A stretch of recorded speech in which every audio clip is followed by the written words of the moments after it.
Assalamualaikum warahmatullahi wabarakatuh. Bismillah, alhamdulillah, wassalatu wassalamu ala rasulillah wa ala alihi wa ashabihi wa man tabi'ahudah amma ba'd. Ananda, soleh dan solehah semuanya yang Bapak cintai, alhamdulillah wa syukru ala ni'amillah. Tinggal beberapa hari lagi kita semua akan melaksanakan bulan Ramadan. Kita akan kedatangan tamu yang luar biasa, yang sangat agung, yaitu bulan Ramadan. Kenapa bulan Ramadan dikatakan bulan yang agung? Karena bulan Ramadan ini adalah sayyidus syuhur, yaitu rajanya daripada bulan-bulan. Yang paling utama itu adalah bulan Ramadan. Kenapa bulan Ramadan dikatakan sayyidus syuhur? Kenapa bulan Ramadan ini dikatakan bulan yang paling utama? Karena di bulan Ramadan ini dibukakan pintu-pintu surga, kemudian dikunci, ditutup pintu-pintu neraka. Begitu juga ketika kita beramal di bulan Ramadan ini, insya Allah Allah Subhanahu wa Ta'ala akan melipat gandakan, mengampuni segala dosa dan dosa perdosaan kita, dan kemudian Allah Subhanahu wa Ta'ala akan memberikan pahala yang luar biasa kepada kita. Ananda soleh dan solehah yang Bapak cintai, sebagai umat Rasulullah SAW, alangkah baiknya ketika kita akan didatangi oleh tamu agung, yaitu bulan Ramadan, hati kita rasa bahagia. Makanya kebiasaan orang-orang Islam itu ketika akan menghadapi bulan Ramadan, mereka itu melaksanakan tarhib Ramadan. Apa itu arti daripada tarhib Ramadan? Menyambut. Cara mana lebih luasnya, yaitu melapangkan, meluaskan hati kita supaya kita bergembira untuk menghadapi bulan Ramadan. Karena firman Allah Subhanahu wa Ta'ala, "Qul bi fadlillahi wa bi rahmatihi fabidzalika falyafrahu wa khairun mimma yajma'un."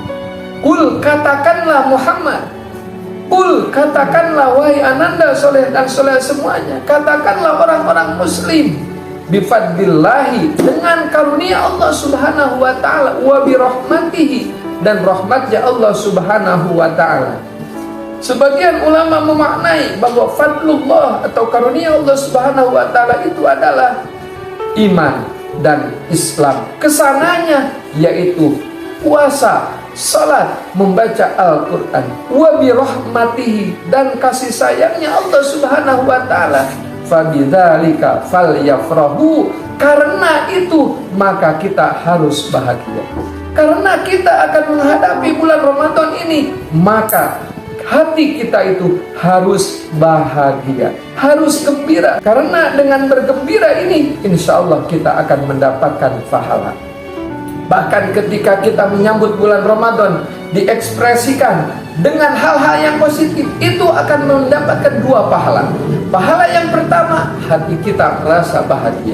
Pahala yang kedua, yaitu kita melaksanakan hal yang positif. Tetapi yang jadi pertanyaan, Ustaz, kenapa kok sekarang tarhib Ramadan itu banyak yang papajan atau juga yang mungah, seperti halnya botram-botram, seperti halnya ke laut? Apakah itu haram atau tidak? Nah, itu kita tinjau hukum asalnya.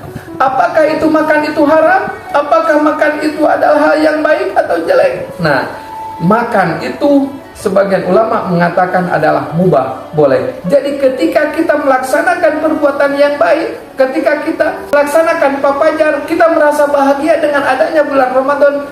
Minimal yang pertama kita mendapatkan pahala, yang kedua tergantung daripada hal yang kita laksanakan. Kalau hal yang kita laksanakan itu adalah baik, insya Allah akan mendapatkan pahala. Kalau hal yang kita laksanakan itu misalkan haram, itu akan menjadikan dosa. Kalau hal yang kita laksanakan itu mubah, itu tidak mendapatkan dosa, tidak mendapatkan juga pahala.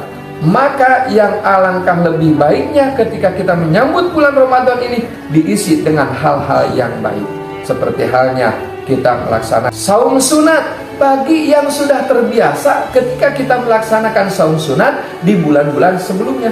Karena kata Siti Aisyah radhiyallahu anha bahwa Rasulullah SAW itu lebih banyak melaksanakan puasa di bulan Sya'ban daripada di bulan-bulan sebelumnya. Kenapa? Karena itu adalah untuk menyambut bulan Ramadan. Sedangkan kita bagaimana dengan kita? Kalau kita misalkan sudah terbiasa melaksanakan saum sunat, Kalau kita terbiasa melaksanakan saum Daud, kita boleh melaksanakan puasa sampai selesai bulan Sya'ban. Tetapi seandainya misalkan kita Senin Kamisnya kita jarang melaksanakan, puasa Daudnya juga jarang melaksanakan, kemudian puasa Ayyamul Bidnya juga jarang melaksanakan, maka menurut ulama sampai tanggal 15 itu kita tidak boleh melaksanakan puasa sunnah. Jadi ananda soleh-solehah yang dirahmati oleh Allah Subhanahu wa Ta'ala, apa saja hal positif yang kita laksanakan dalam menyambut bulan Ramadan ini? Yang pertama Bapak sampaikan kembali, yang pertama hati kita itu harus merasa bahagia. Yang kedua, kita ekspresikan dengan hal yang positif. Misalkan ananda soleh-soleh semuanya dalam menyambut bulan Ramadan ini bersih-bersih kamar, bersih-bersih rumah, itu juga sama. Nah, bersih-bersih itu kan sunat. An-nadzafatu minal iman. Kebersihan itu adalah sebagian daripada iman. Maka ketika kita menyambut bulan Ramadan dengan hal yang positif seperti hanya membersihkan rumah, maka itu nilainya adalah mendapatkan pahala, mendapatkan 2 pahala. Misalkan kita menyambut bulan Ramadan, kita dengan silaturahim, kita melaksanakan ziarah kubur, kita melaksanakan baca Al-Quran, kita membaca salawat, itu adalah hal yang positif. Adapun misalkan ananda soleh-soleha, misalkan mau fafajar, mau munggah ke laut, itu adalah hukumnya boleh-boleh saja.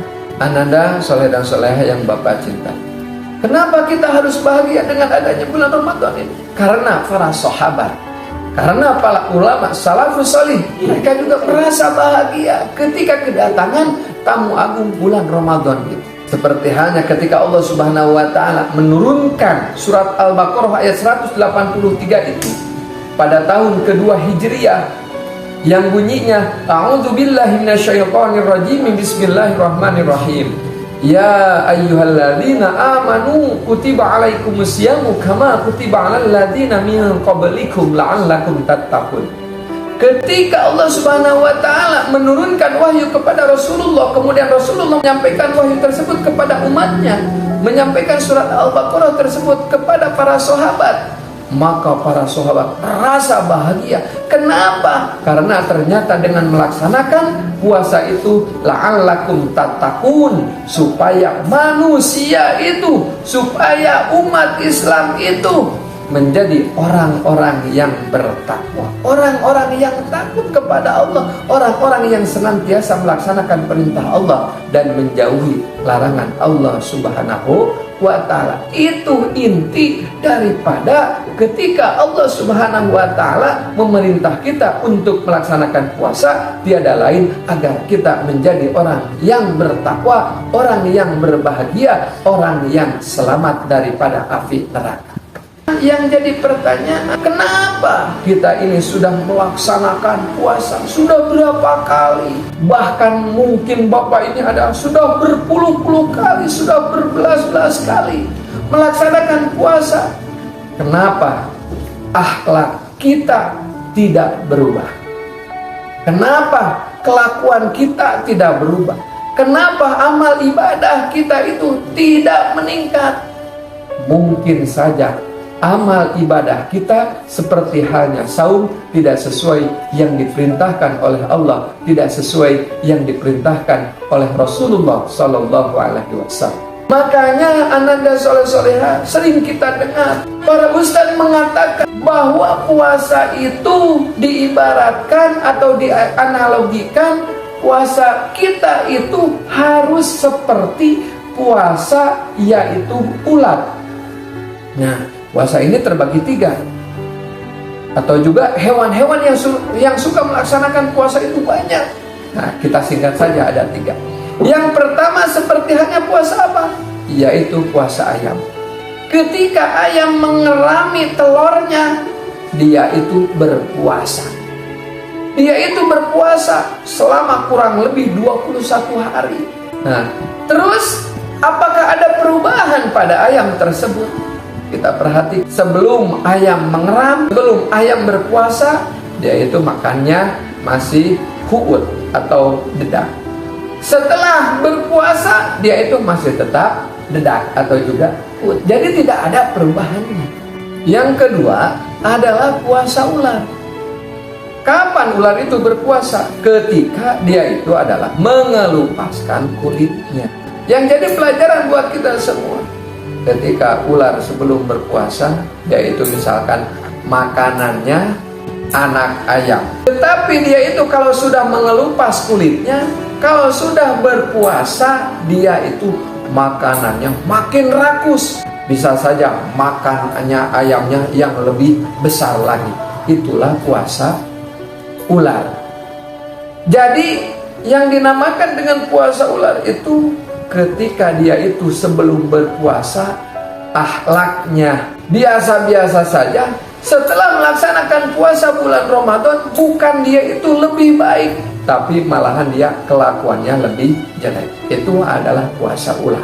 Yang ketiga, puasa ini ada yang dinamakan dengan puasa ulat. Kapan ulat ini berpuasa? Ketika dia itu perubahan menjadi kupu-kupu, yaitu ketika dia itu menjadi kepompong. Yang jadi ibrah buat kita, bahwa ulat itu sebelum menjadi kepompong, dia itu makanannya rakus. Bisa saja dia itu dikatakan yaitu hewan parasit. Dia itu selalu makan, tetapi dia itu tidak menguntungkan bagi tumbuhan tersebut. Setelah dia itu jadi kepompong, setelah dia itu menjadi kupu-kupu, maka makanannya pun juga berubah. Apa yang dimakannya? Yaitu sari-sari makanan. Dia itu bisa terbang indah, yang tadinya namanya ulat, namanya pun juga berubah menjadi kupu-kupu. Nah, yang jadi pertanyaan buat Ananda soleh-soleh semuanya, apakah kita itu berpuasa akan seperti ayam, tidak ada perubahan? Apakah kita itu akan berpuasa seperti ular, tadinya biasa-biasa saja kelakuannya, malahan lebih parah? Yang ketiga, apakah kita itu akan puasa seperti halnya ulat? Dia itu asalnya rakus, sekarang makanannya lebih terjaga lagi. Tadinya asalnya ulat, kadang-kadang orang pun lihat menjadi geli, tetapi setelah menjadi kupu-kupu indah, bagus. Dalam artian, ketika kita sudah melaksanakan puasa, maka akhlaknya akan lebih baik lagi. Ananda soleh dan soleh yang Bapak cintai, mungkin itu saja materi tablik Ramadan dari Bapak. Oleh karena itu, sekali lagi Bapak mengajak kepada Ananda soleh-soleh semuanya, mari kita sambut Ramadan ini dengan rasa riang, gembira, dan juga dengan melaksanakan hal-hal yang positif. Itu saja dari Bapak. Terima kasih atas perhatiannya. Mohon maaf atas segala kehilafan. Wabillahi taufiq wal hidayah. Wassalamualaikum warahmatullahi wabarakatuh.